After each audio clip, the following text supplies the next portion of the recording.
Welcome, and thank you for taking part in Hawkins Contracting Fundamentals Refresher 1 training. Through this course, you'll receive annual refresher training on 6 critical topics. The first one being responsibilities and rights as per the Occupational Health and Safety Act and the regulations on construction projects. Then, harassment and violence in the workplace will follow, followed by a medical emergency response, then fire safety, followed by emergency preparedness plans, part 1 of 2, and the course will conclude with our return to work program. Welcome, and thank you for participating in Occupational Health and Safety Act Responsibilities and Rights Refresher. The purpose of this course is to familiarize you with the purpose of the Occupational Health and Safety Act, to provide you with a high-level understanding of the Occupational Health and Safety Act, and to explain how the Occupational Health and Safety Act applies to you. The Occupational Health and Safety Act provides the legal framework and the tools to achieve healthy and safe workplaces. It sets out the rights and duties of all parties in the workplace. It establishes procedures for dealing with workplace hazards, and it provides for enforcement of the law where compliance has not been achieved voluntarily. The Occupational Health and Safety Act was passed in 1990. It had an immediate impact on reducing work-related injuries. The system works and must be respected by all workplace groups. The Act categorizes workplace persons into 4 separate groups: that of constructors, employers, supervisors, and workers. Each group has their own set of responsibilities and rights. A constructor is a person who undertakes a project for an owner and includes an owner who undertakes all or part of a project by himself or by more than one employer. He or she must ensure that everyone and all work processes comply with the law, ensure all workers' health and safety are protected, and provide notification of project to the ministry. An employer is a person who employs one or more workers or contracts for the services of one or more workers and includes a contractor or subcontractor who performs work or supplies services, and a contractor or subcontractor who undertakes with an owner, constructor, contractor, or subcontractor to perform work or supply services. He or she must provide equipment, materials, and protective devices and maintain them. Ensure that everyone and all processes comply with the requirements of the law. Provide information and instruction to protect workers' health and safety. Provide competent supervision. Acquaint workers with hazards. And take every precaution reasonable to protect workers. A supervisor is a person who has charge of a workplace or authority over a worker. He or she must ensure that the health and safety of all workers are never in danger, ensure that workers work safely according to the law, ensure that workers use and wear any PPE or clothing required, advise workers on any possible danger to their health and safety, and the supervisor, as an extension of the employer, must also take every precaution reasonable to protect workers. A worker is a person who performs work or supplies services for monetary compensation. He or she must work safely at all times, wear any PPE or clothing required, never remove a safety guard or any protective equipment, report any protective device that is missing or defective, report any workplace hazards, and report any violations of the law. In criminal and civil law, An entity or person accused of causing or failing to prevent an injury or illness is found innocent until proven guilty. In labor law, an entity or person accused of causing or failing to prevent an injury or illness is found guilty until proven innocent. This reverse in responsibility makes the application of the clause take every precaution reasonable to protect workers very significant. The Labour Program of Canada defines reasonably practicable as taking precautions that are not only possible, but are also suitable or rational given the particular situation. Exercising a high degree of due diligence is what the Ministry of Labour expects of all workplace groups. If you are unable to demonstrate a high degree of due diligence, you remain guilty. Workplace inspections, equipment inspections, job hazard analysis, and safety meetings are expected to be completed with the participation of all affected work groups. Employers have the right to determine and control work, as long as everything is legal. Workers have the power to protect their health and safety. This power comes from the legal rights to know, participate, and refuse. The right to know refers to the right to know about workplace hazards. Employers must provide a wide range of information about hazards to workers, such as training and communications, inspections like workplace inspections and equipment inspections, and a variety of meetings like the job hazard analysis, tailgate talks, emergency preparedness plans, and reviews.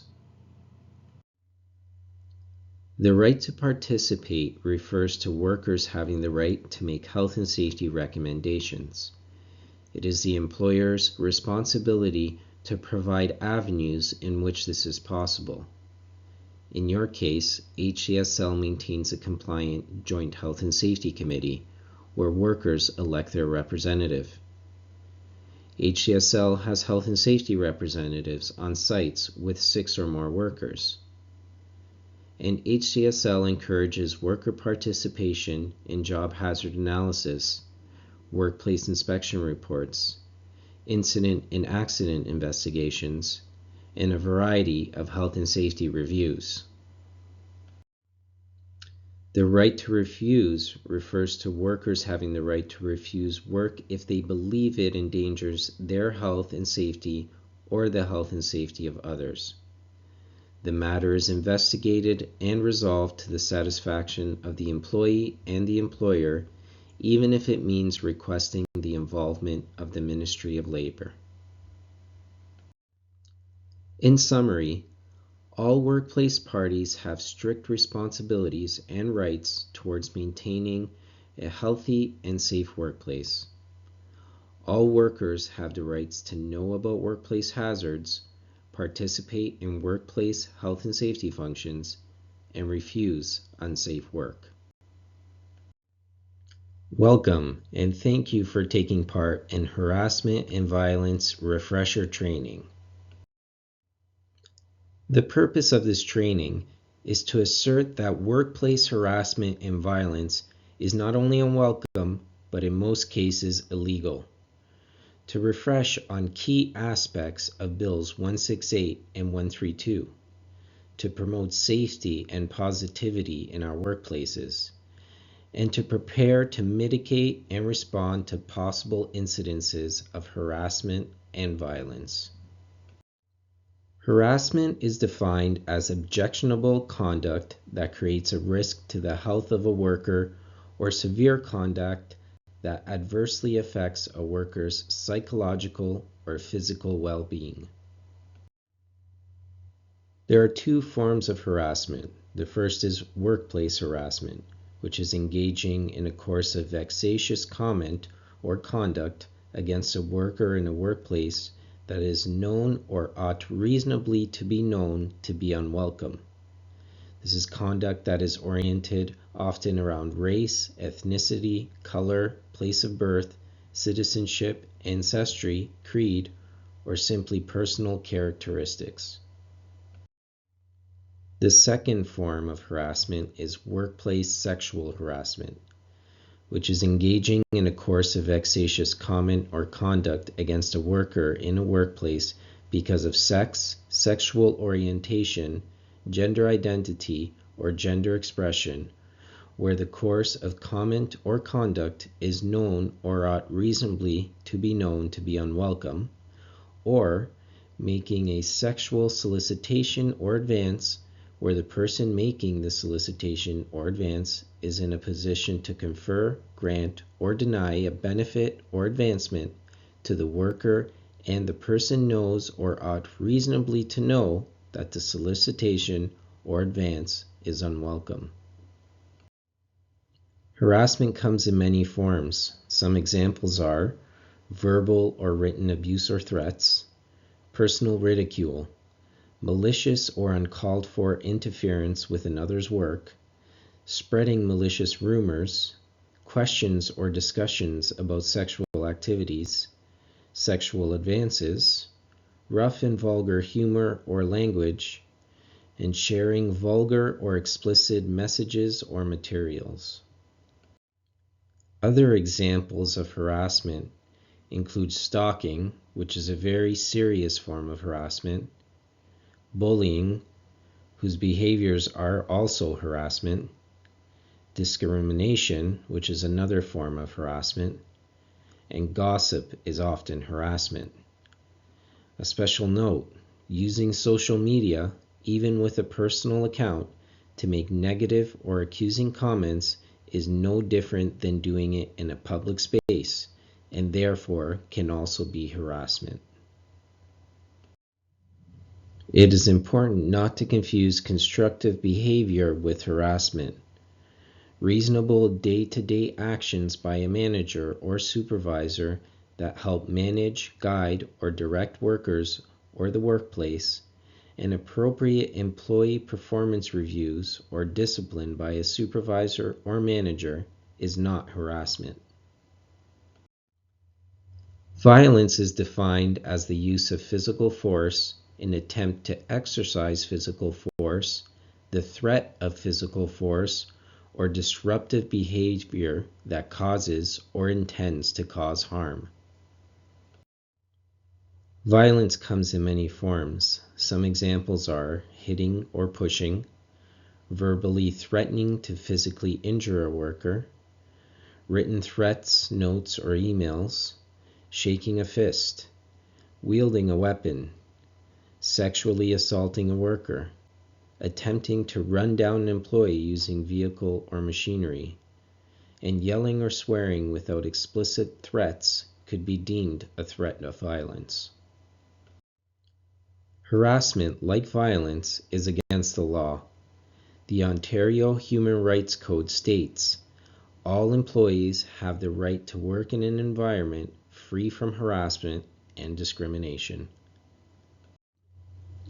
The reason the law is behind this matter is because workplace harassment and violence is a safety and health issue that can compromise the mental and physical health and safety of workers.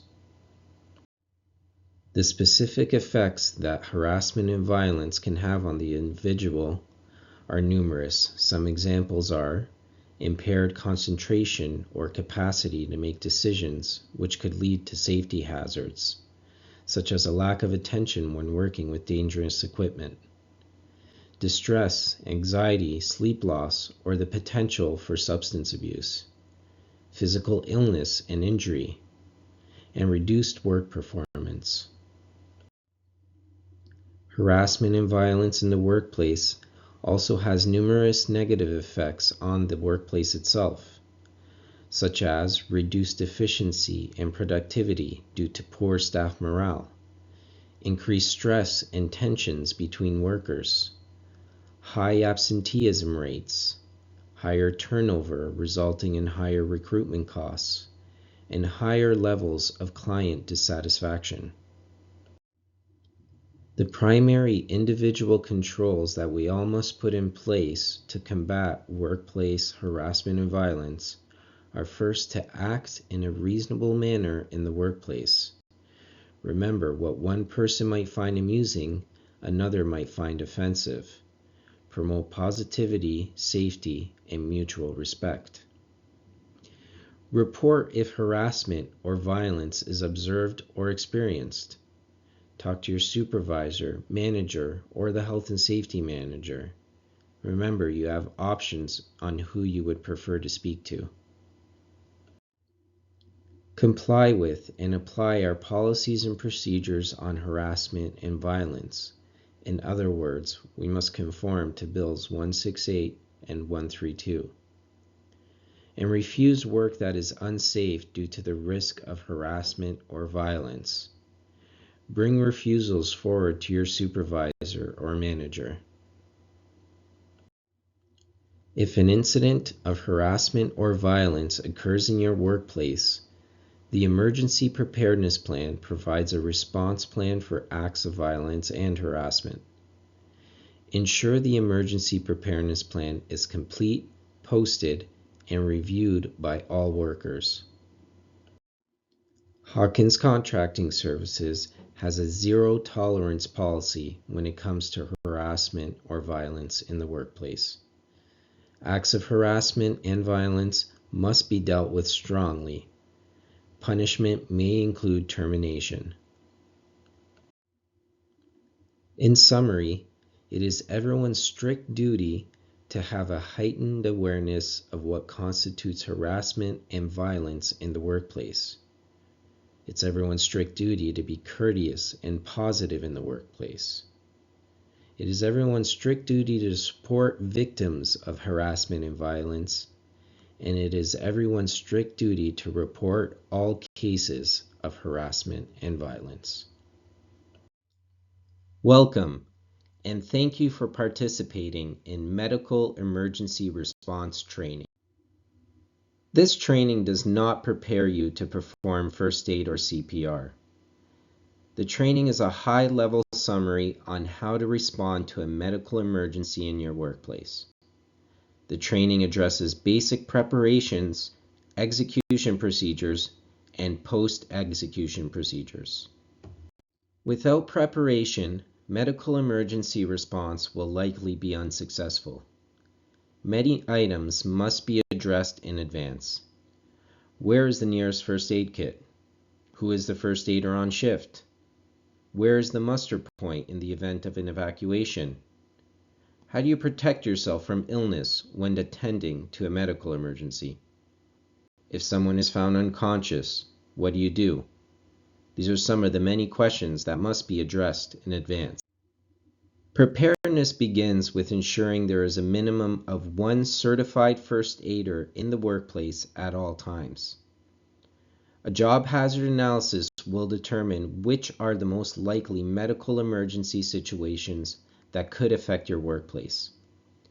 A completed emergency preparedness plan will ensure all workplace staff are prepared. Revisit the emergency preparedness plan and hold tailgate talks on first aid emergency response. The emergency preparedness plan is your greatest tool in being able to successfully respond to a medical emergency. The emergency preparedness plan provides you with first aider names and all the contact information required in response to a medical emergency. It provides you with directions to the nearest hospital. It provides you with a map of the workplace that indicates where first aid kits, evacuation routes, and where the muster point is found. And it provides you with plan execution and post-execution procedures that are customized to your workplace. Completing the emergency preparedness plan and reviewing it before construction activities on a new site is mandatory. Inspections are an important element of preparedness.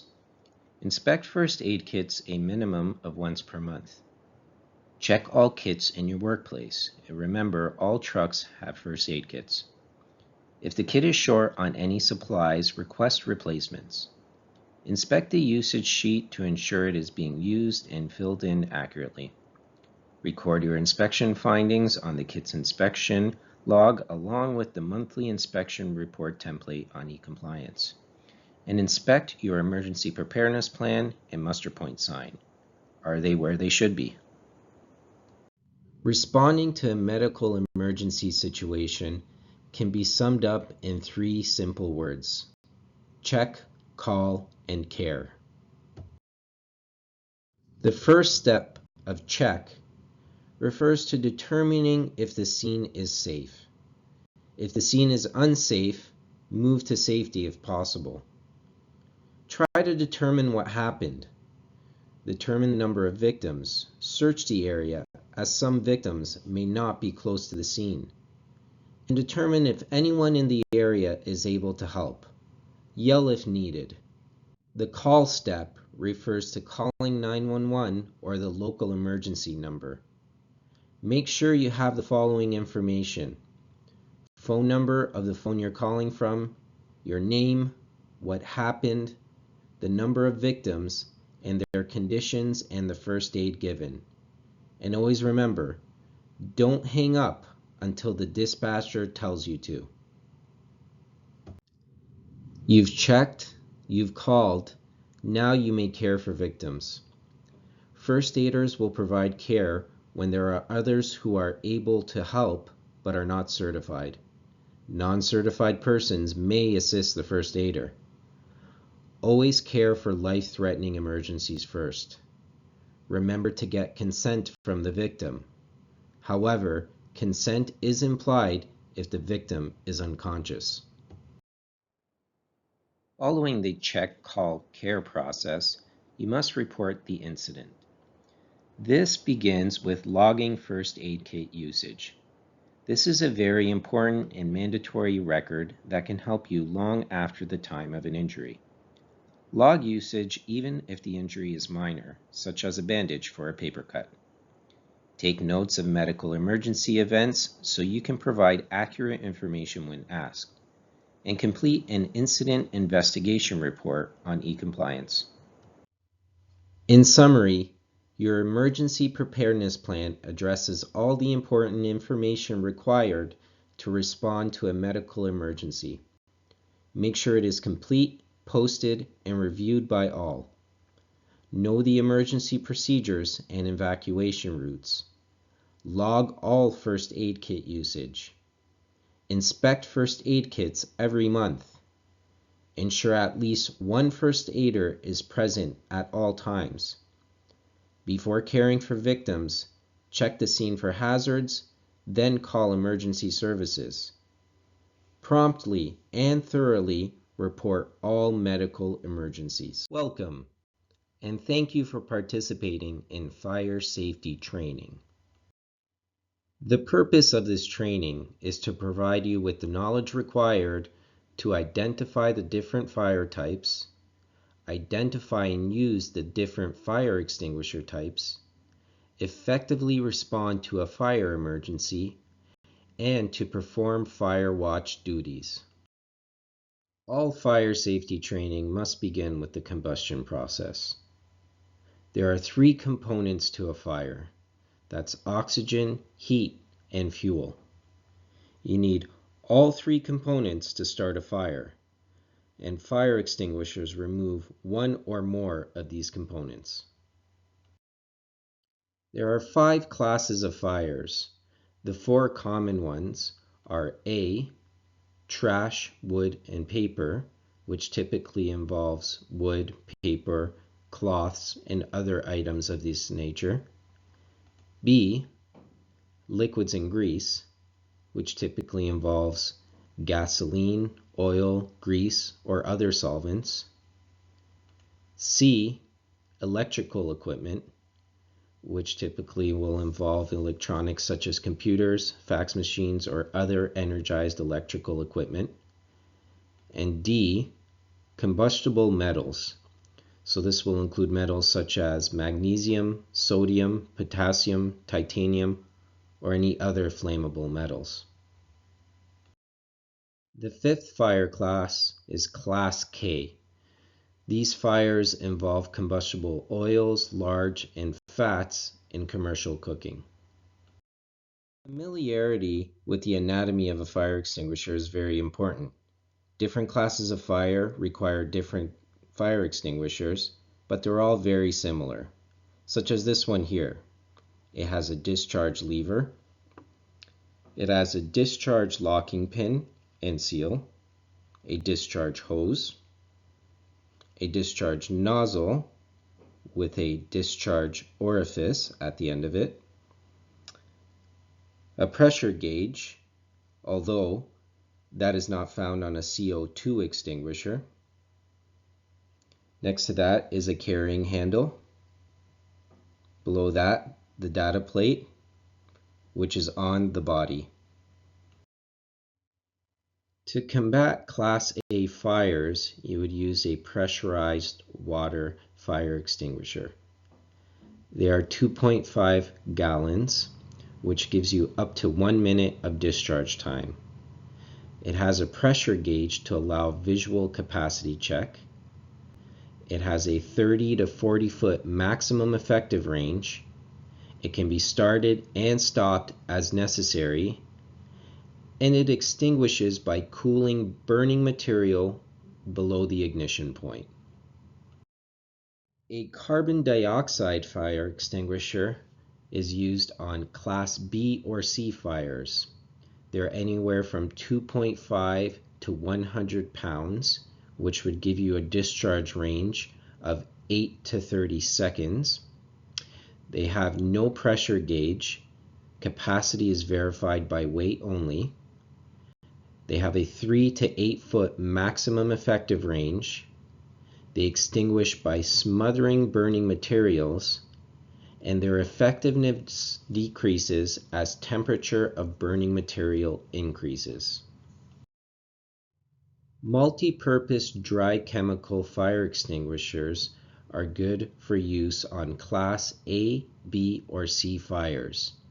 They are between 2.5 and 20 pounds, and their discharge time is anywhere from 8 to 25 seconds. These fire extinguishers have a pressure gauge to allow visual capacity check. Their effective range is between 5 to 20 feet, and they extinguish fires by smothering burning materials. To recap, pressurized water fire extinguishers work by cooling and are effective on Class A fires. Carbon dioxide fire extinguishers work by smothering, and they are effective on Class B and C fires. And multi-purpose dry chemical fire extinguishers work by smothering, and they are effective on A, B, and C class fires. When inspecting fire extinguishers, confirm that the extinguishers are visible, unobstructed, and in their designated locations.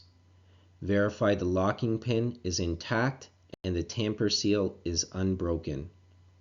Examine the extinguisher for obvious physical damage, corrosion, leakage, or clogged nozzle. Confirm the pressure gauge or indicator is in the operable range or position, and lift the extinguisher to ensure it is still full. Make sure the operating instructions on the nameplate are legible and facing outward. Check the last professional service date on the tag. A licensed fire extinguisher maintenance contractor must have inspected the extinguisher within the past 12 months, and initial and date the tag. Inspect all extinguishers a minimum of once per month. If the extinguisher does not pass all the inspection items, remove the extinguisher from service and request a replacement. Hand over the failed extinguisher to the HSE department. Because it does not have a tag, request one through HSE department. Record your inspection findings on the monthly inspection report template on eCompliance.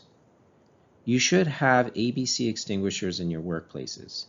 If you find an extinguisher other than an ABC type, discuss with your supervisor. It may be required in addition to the ABC extinguishers, but not in replacement of. Responding to a fire emergency is best summarized using the RACE acronym. R stands for rescue. Rescue those in need of help before considering any other actions. A stands for alarm. Activate the alarm immediately. If there isn't an alarm, notify others audibly if possible. C stands for contain. If it is possible to stop the fire from spreading with a simple act such as closing doors and removing or disconnecting ignition sources, do so before the final response step, which is extinguish or evacuate. If you are in a position to safely extinguish the fire, proceed in doing so. If extinguishing the fire cannot be done safely because you do not have the appropriate fire extinguisher, the fire is too large, the amount of smoke is at dangerous levels, or you will not be left with safe egress after attempting to extinguish, then evacuate, and do so quickly. The use of a fire extinguisher is best summarized using the PASS acronym. P stands for pull the pin. A, aim low at the base of the flames. S, squeeze the handle. And the last S, sweep side to side. There is no better way of ensuring that you will be prepared to respond to a fire emergency than by completing and reviewing the Emergency Preparedness Plan. The Emergency Preparedness Plan provides you with all the contact information required in response to a fire emergency. It also provides you with a map of the workplace that indicates where fire extinguishers, evacuation routes, and where the muster point is found. It also provides you with plan execution procedures that are customized to your workplace, along with medical response procedures. And it also provides you with post-execution procedures. Completing the emergency preparedness plan and reviewing it before construction activities on a new site begin is a mandatory process. Hot work is commonplace in our workplaces, and the administration of fire watch may be necessary when performing hot work. Hot work is work that could produce a source of ignition, such as a spark or open flame. Examples of hot work include welding, soldering, cutting, grinding, and brazing. Fire watch is required under these circumstances: when hot work is being performed in a manner where even a small chance of fire starting exists, and the alarm system may temporarily fail, or where activities require the interruption of any fire detection, suppression, or alarm system component, or if there simply is no alarm in place. It is also required if the client or general contractor requests it. Consultation with the supervisor and project manager may be required to determine whether fire watch must be administered. When selecting fire watch personnel for hot work operations, you may need to select more than one person depending on the circumstances. Select only people who have this training, and select people that are familiar not only with the workplace, but also its emergency preparedness plan.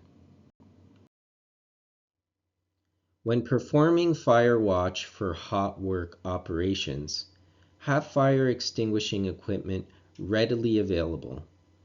Inspect the site prior to hot work activities to ensure that combustibles are removed or covered. Do not perform any other duties while performing fire watch. Watch for fires in all exposed areas. If a fire is located, fire watch personnel are to sound the fire alarm immediately, and after that try to extinguish the fire only if it is safe to do so. Maintain the fire watch for at least 30 minutes after completion of hot work operations to detect and extinguish smoldering and flaming fires. In summary, your emergency preparedness plan addresses all the important information required to respond to a fire incident. Make sure it is complete, posted, and reviewed by all. Perform fire watch during hot work if required. Know the emergency procedures and evacuation routes. Know locations of extinguishers in your area and how to use them. Ensure the affected area is evacuated. Put people first. Always sound the alarm regardless of fire size, even if you only see smoke. Avoid smoking conditions. Crawl if it helps. Don't attempt to fight fire unless the fire is small and contained, you have a safe egress route that can be reached without exposure to fire, and available extinguishers are rated for size and type of fire. And if there is any doubt, simply evacuate. Welcome, and thank you for participating in Part 1 of 2 of Emergency Preparedness Plans training.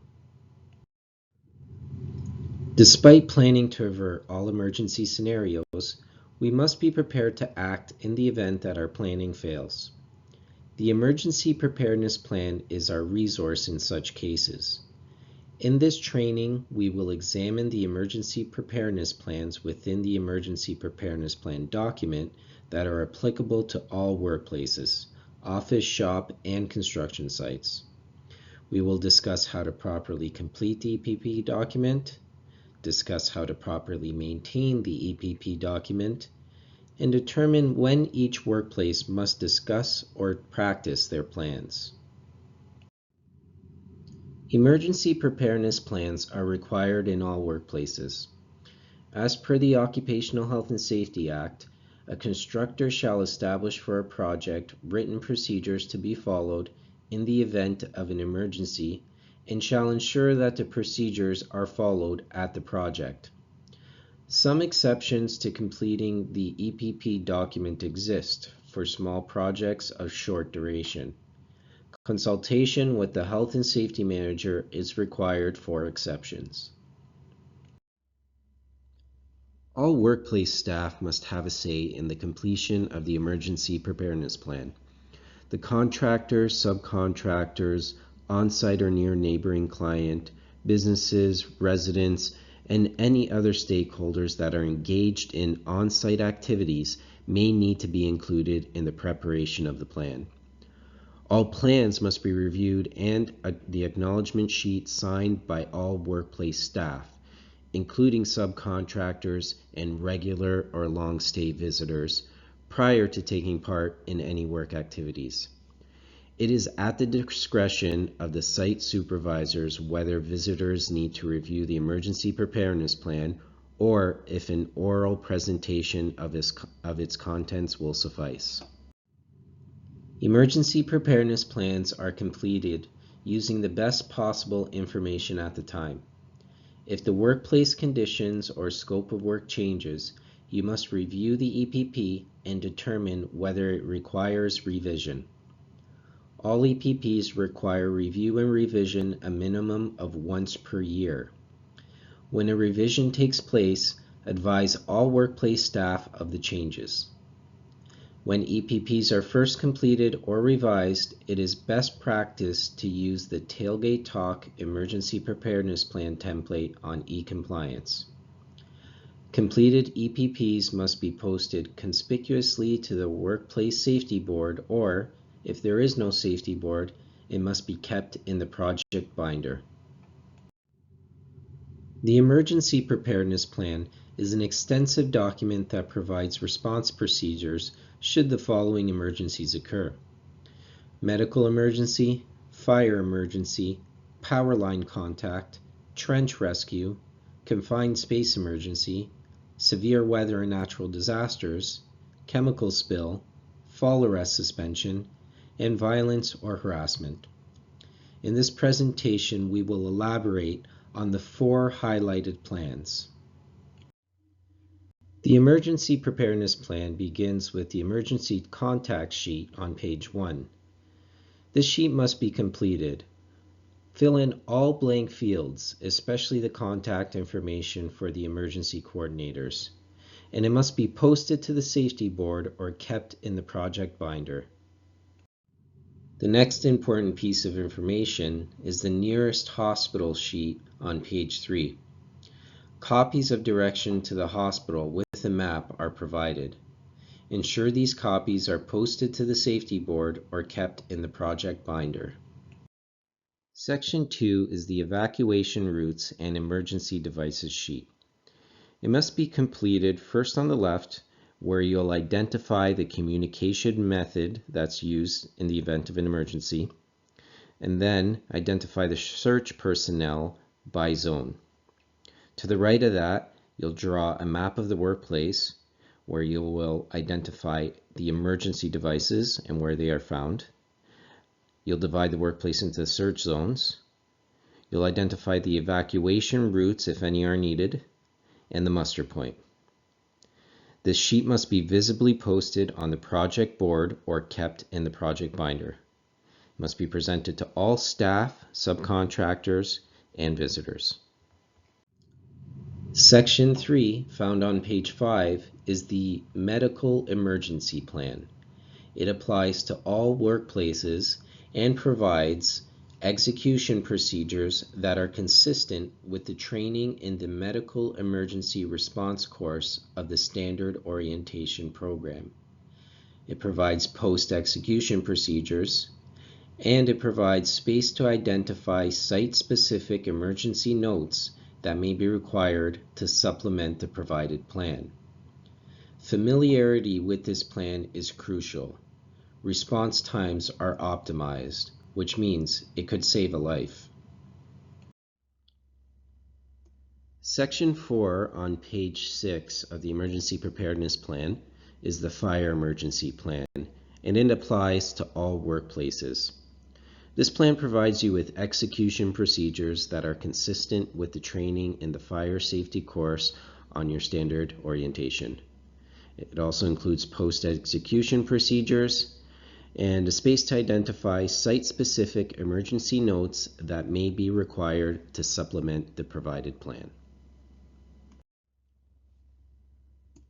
Found on page 15 of the Emergency Preparedness Plan document is Section 8 for severe weather and natural disasters emergencies. It includes execution procedures for a variety of scenarios, post-execution procedures, and a space to identify site-specific emergency notes that may be required to supplement the provided plan. This plan applies to all sites. HTSL site supervisors and project managers are to proactively consider upcoming weather conditions. When it is reasonable to close a workplace rather than chancing being caught in dangerous weather conditions, it is encouraged to do so. Some severe weather events and nearly all natural disaster events will occur unexpectedly. Knowledge of the following emergency plans are likely to save you and others from catastrophe.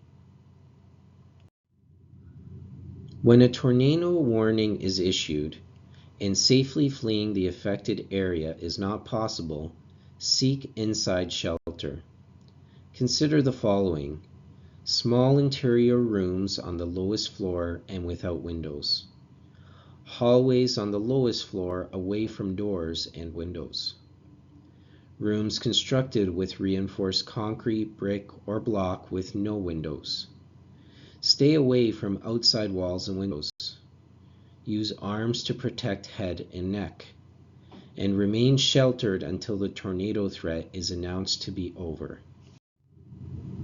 If you are caught outdoors during an earthquake, move away from building, utility wires, sinkholes, and fuel and gas lines.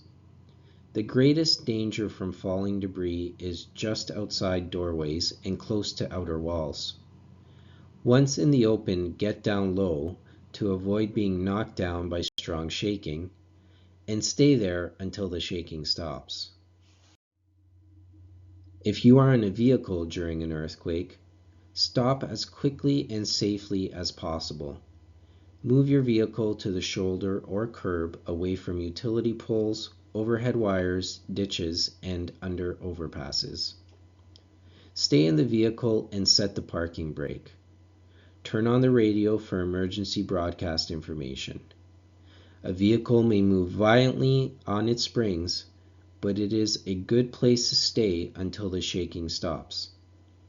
If a power line falls on or near the vehicle, stay inside the vehicle and follow the procedures for power line contact, which are also found in all company vehicles.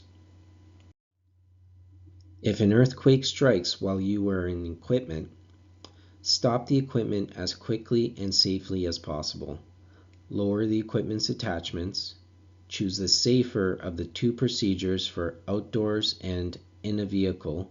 Either exit the equipment quickly and safely or stay in place.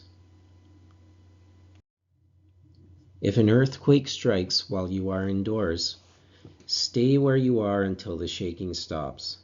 Do not run outside.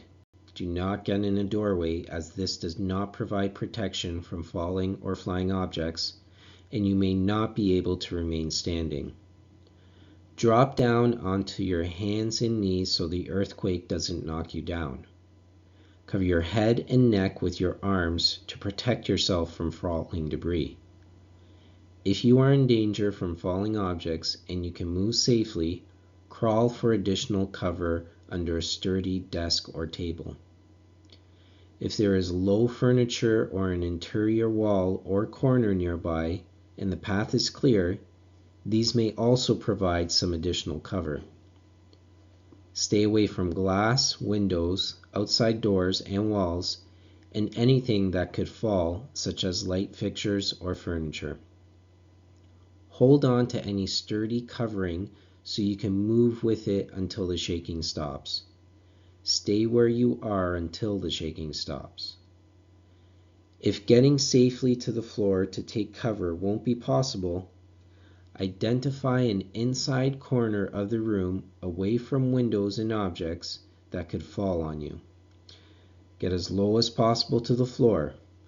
People who use wheelchairs or other mobility devices should lock their wheels and remain seated until the shaking stops. Protect your head and neck with your arms, a pillow, a book, or whatever is available. If a flood emergency strikes and you are indoors, be ready to evacuate as directed by the emergency coordinator. Follow the recommended primary or secondary evacuation routes found on the map of the workplace. If you are outdoors, climb to high ground and stay there. Avoid walking or driving through flooded water. And if your car stalls, abandon it immediately and climb to higher ground. If you are caught by a blizzard while indoors, stay calm and await instructions from the emergency coordinator. Stay indoors. If there is no heat, close off unneeded rooms or areas. Stuff towels or rags in cracks under doors. Cover windows at night. Eat and drink. Food provides the body with energy and heat. Fluids prevent dehydration. And wear layers of loose-fitting, lightweight, warm clothing if available. If you find yourself outdoors during a blizzard, find a dry shelter. Cover all exposed parts of the body. And if shelter is not available, prepare a lean-to, windbreak, or snow cave for protection from the wind. Build a fire for heat and to attract attention. Place rocks around the fire to absorb and reflect heat. And do not eat snow. It will lower your body temperature. Melt it first. If you find yourself stranded in a vehicle during a blizzard, stay in that vehicle. Run the motor about 10 minutes each hour. Open the windows a little for fresh air to avoid carbon monoxide poisoning. Make sure the exhaust pipe is not blocked. Make yourself visible to rescuers. Turn on the dome light at night when running the engine. Tie a colored cloth to your antenna or door. And raise the hood after the snow stops falling. Last note is to exercise to keep blood circulating and to keep warm. Section 11, Violence or Harassment Emergency Plan, is found on page 24 of the Emergency Preparedness Plan document. This applies to all workplaces, and it provides guidelines for assessing the potential of violence or harassment, execution procedures, post-execution procedures, and space to identify site-specific emergency notes that may be required to supplement the provided plan. If you or someone else is subject to violence or harassment that can be considered assaulting or threatening, first and foremost, call 911.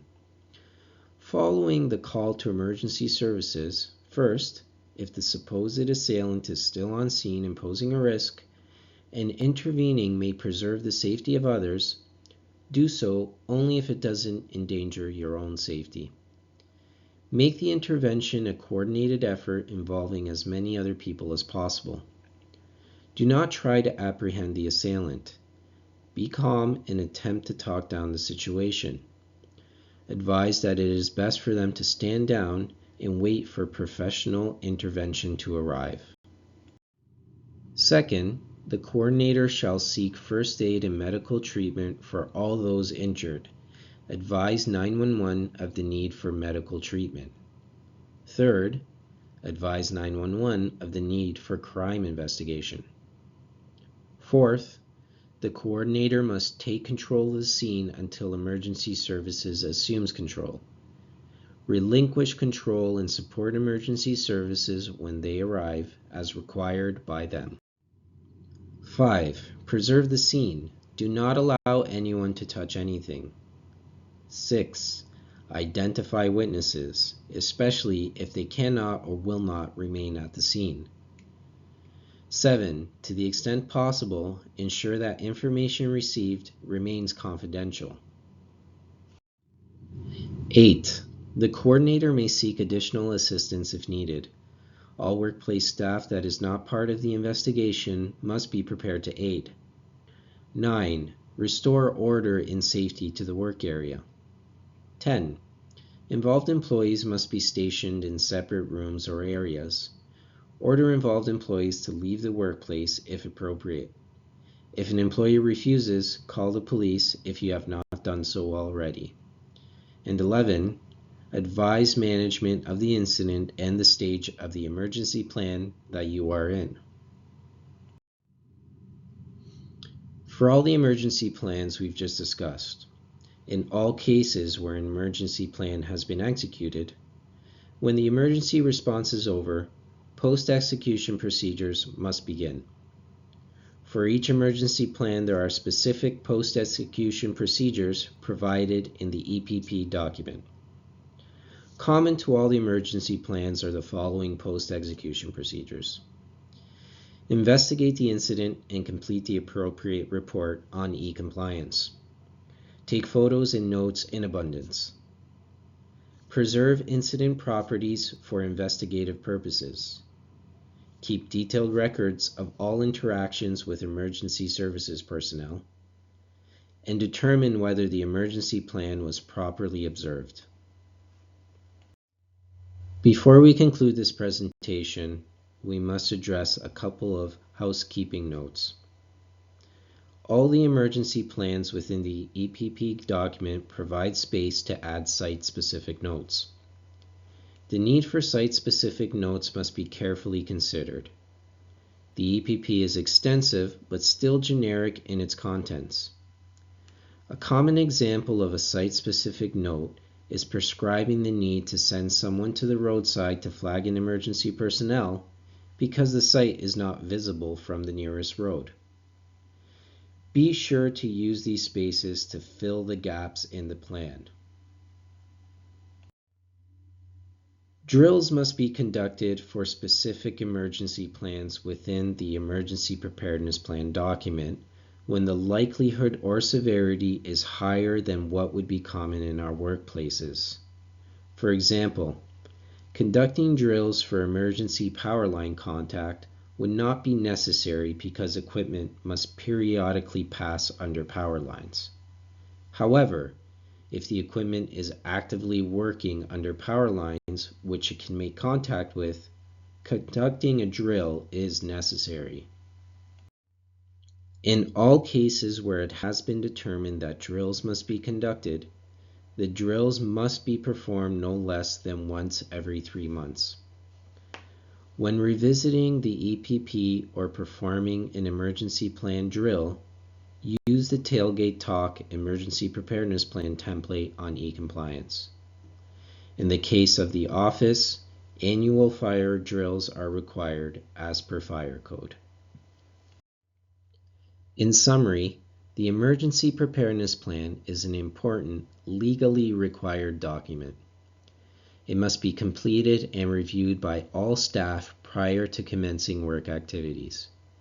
It must be periodically revisited and revised. It must be prominently posted in the workplace. Drills must be conducted for high-risk emergency scenarios and, in other words, plan, prepare, practice. Welcome, and thank you for participating in Return to Work training. This standard promotes and facilitates an early and safe return to work for staff who have been injured or fall ill and is an important part of a comprehensive health and safety management system. At Hawkins, we strive to offer suitable work, meaning post-injury or illness work that is safe, productive, consistent with the person's functional and cognitive abilities, and restores their pre-injury earnings. Although it is clearly preferable to have no cases of injury or illness, and therefore no need for a return to work standard, a standard that maintains contact with injured staff, their health care provider, and the WSIB is necessary and beneficial to both the employee and the employer. Our goal will be to provide an injured employee with the opportunity to return to work within their capabilities as soon as possible following the injury or illness. There are two different types of return to work. The first one is work reintegration. This returns a worker to work that he or she has the skills to perform, is consistent with the worker's functional abilities, and that, to the extent possible, restores the worker's pre-injury earnings. Ideally, the worker will return to the pre-injury work. The second return to work type is reemployment. This reemploys an injured or ill construction worker who has been unable to work due to a work-related injury or illness. Reemployment commitments remain in place until the earliest of the following: the second anniversary of the date of injury, 1 year after the worker is medically able to perform the essential duties of his or her pre-injury employment, the date on which the worker declines an offer from the employer to re-employ the worker in accordance with this regulation, or the date on which the worker reaches 65 years of age. As part of this standard, we commit to doing the following: reporting to and maintaining contact with the WSIB, using yours in the feedback of medical professionals to create an early and safe return to work plan that, without accepting undue hardship on the company, includes accommodation for your treatment needs, work accommodation based on your functional and cognitive abilities, and open and ongoing communication with you and all affected and influential persons in the early and safe return to work plan. And we commit to, if this is an occupational injury, pay you until the end of the workday on the day of an injury, should you leave prior to your assigned end time. The early and safe return to work plan is a process with the following inputs and outputs. First, discussions are coordinated. Then medical practitioner feedback is used. Functional and cognitive abilities are analyzed. The expectations of your role are analyzed against your abilities. Accommodations options are explored and assessed. Treatment schedules are documented. Accommodations and work schedules are agreed upon. Progressive goals are assigned and tracked. And finally, the plan is regularly revisited through scheduled contact, detailed logs, and plan amendments when required. Accommodations are central to early and safe return to work plans. The goal in the selection of accommodation is to restore the injured or ill staff member to pre-incident earnings and initiate a gradual and progressive return to normal job functions.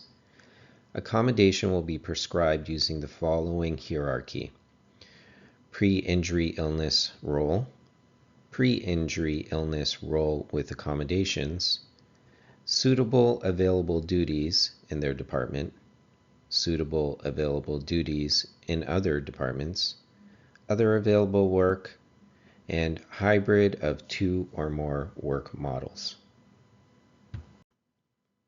Accommodations may come in the following forms: within the regular role or any alternate role, modifying the job or job activities, restructure the job, ergonomic adjustments such as supplying a chair with advanced ergonomics or supplying an adjustable height workstation, modifying the workplace such as relocating and repositioning resources to reduce the need for reaching or bending, modifying equipment or vehicles for improved operability, access, or egress, procuring alternate tools and equipment, reduced, altered, or graduated hours, altered hybrid office or home work model, access to quieter workspaces, adjusted workloads or extended deadlines, more frequent rest breaks, stretch breaks, reschedule planned training to occur during the accommodation period, assistive devices, and more. Accommodation may also come through assignment to a different role or a new role is created.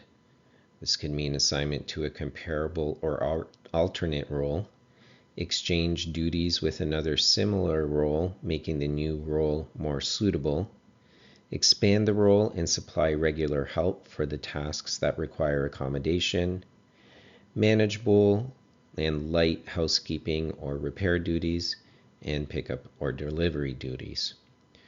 Accommodation can include any of the above options and more. In all cases, accommodation comes to an end, whether by reintroducing previous duties or making the changes permanent. The decision to modify or close accommodations requires the inputs of the injured or ill staff member, their feedback on how well the early and safe return to work plans are working and progressing, medical follow-up findings, and the supervisor and or manager's feedback on whether the plan is suitable for business demands.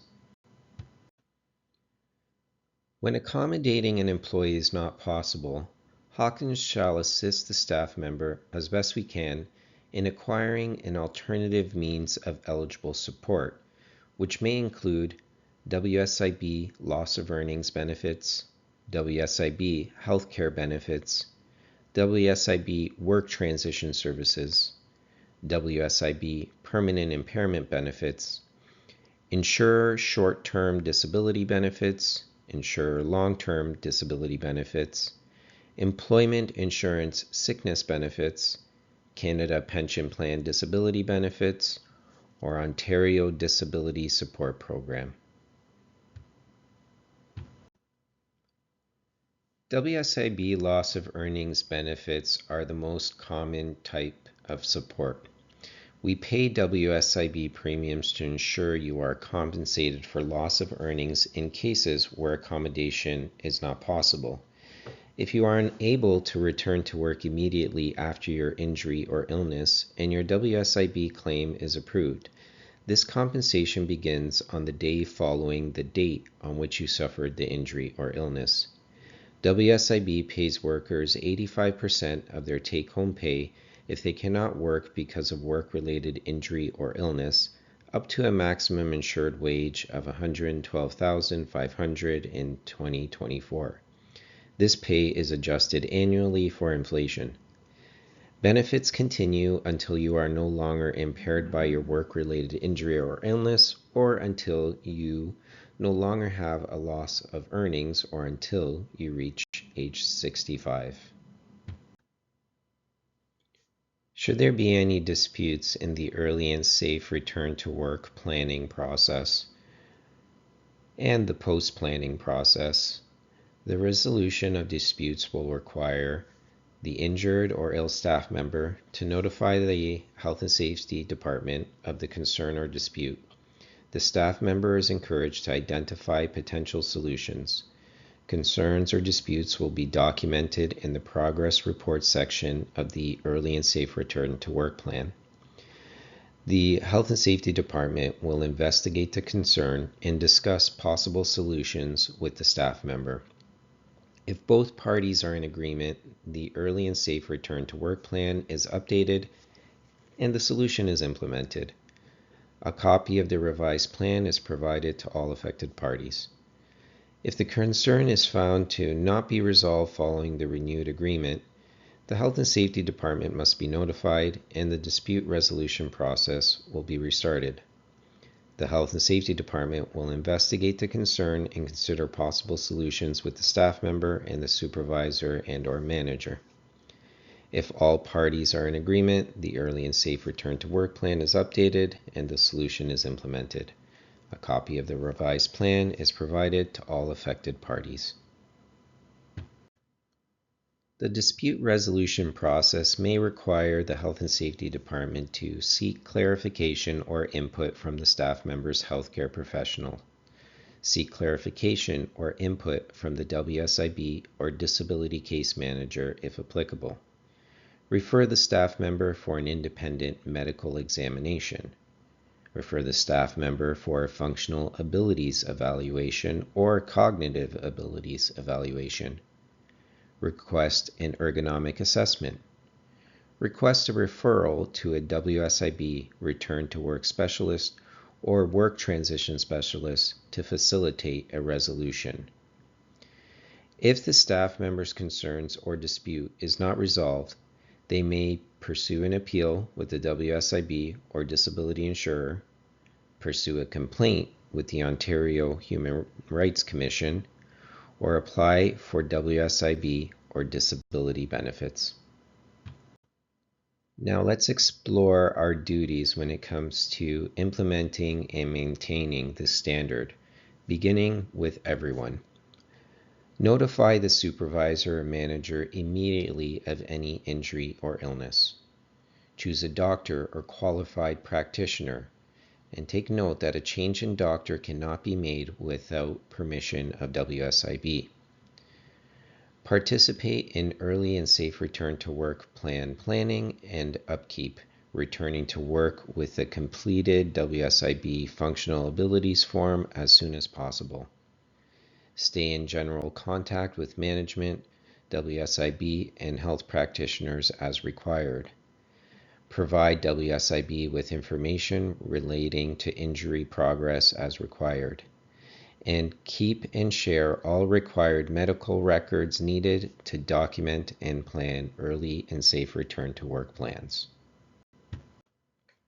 Supervisors and managers' duties include transport or ensure transport of the injured or ill staff member to a medical center, submit an incidents investigation report via e-compliance. As requested, engage in the creation and closure of early and safe return to work plans. Implement and enforce early and safe return to work plans. Review staff members' progress regularly, engaging the Health and Safety Department whenever it is found that the existing early and safe return to work plans may be unsuitable. ensure staff members understand their obligations to cooperate, and assist in the staff members' active recovery and encourage them to return to work to their pre-accident job whenever possible.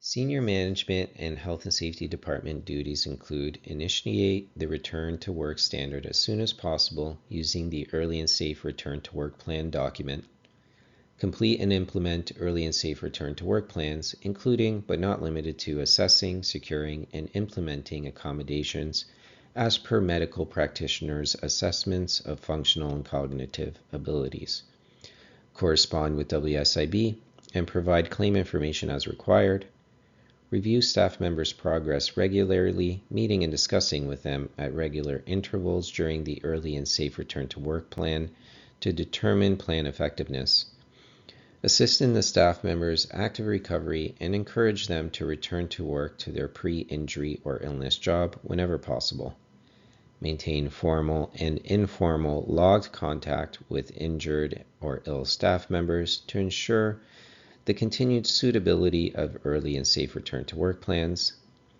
lead the dispute resolution process when required, keep all affected early and safe return to work plan parties updated and informed on updates and changes to the early and safe return to work plans, and ensure confidentiality in the return to work process. In summary, through this standard, we are committed to returning all injured or ill workers to work as soon as possible, assisting all employees in minimizing wage losses, assisting employees in achieving quick and full recoveries from injury and illness, promoting and cultivating a wellness culture that begins with a collective bend towards prevention, and injecting transparency and efficiency into this return to work process. And we expect everyone's full commitment and honesty in achieving these goals. You've reached the end of this course. Thank you for participating in this very important refresher training. Please make your way to the test to conclude this course.